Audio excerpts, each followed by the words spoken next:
नमस्कार शेतकरी मित्रांनो, मी ज्ञानेश्वर पाटील तुम्हा सर्वांचे पुन्हा एकदा आपल्या यूट्यूब चॅनलवरती स्वागत करतो।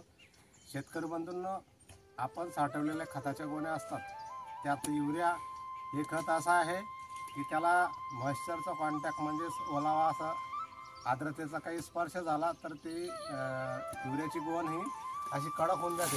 बघू शकता तुम्ही एकदम दगडासारखी झालेली आहे। तिला किती आपटा किती कुटा काही करा तरी ते जास्त प्रमाणात म्हणजे अशी बारीक होत नाही। त्यासाठी आपल्याकडे एक जबरदस्त अशी ट्रिक आपण तुम्हाला सांगणार आहे आता।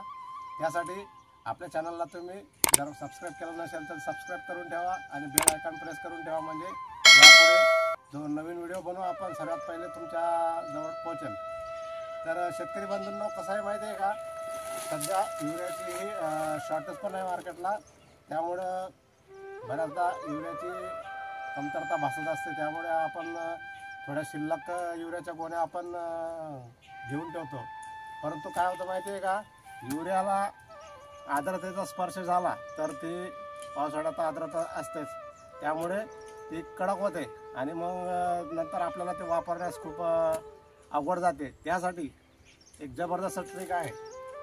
सर्वात प्रथम काय करायचं, आपण अशी गोणी आहे तिच्यावरती साधारणतः आपण अर्धा लिटर पाण्याचे असे शिंतोडे मारून द्यायचे।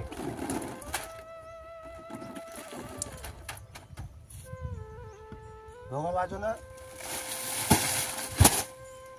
परंतु शेतकरी बंधूंनो, दक्षता घ्यावी, ज्या दिवशी आपण युरिया हा उपयोगात आणणार आहे त्याच दिवशी ही ट्रिक वापरायची, अन्यथा आपला युरिया खत हे खराब होऊ शकतं।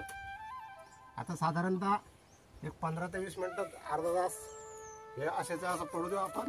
त्यानंतर हे दोघीकडनं हे बघा किती हळू जाऊ, क्विक ॲक्शन आहे, एकदम जबरदस्त सही चालली। याला एक दोनदा असे वरून आपटले का एकदम असं दाणेदार एक एक दाणा मोकळा होतो। धन्यवाद। व्हिडिओ आवडला असेल तर सबस्क्राईब नक्की करा आणि शेअर करा।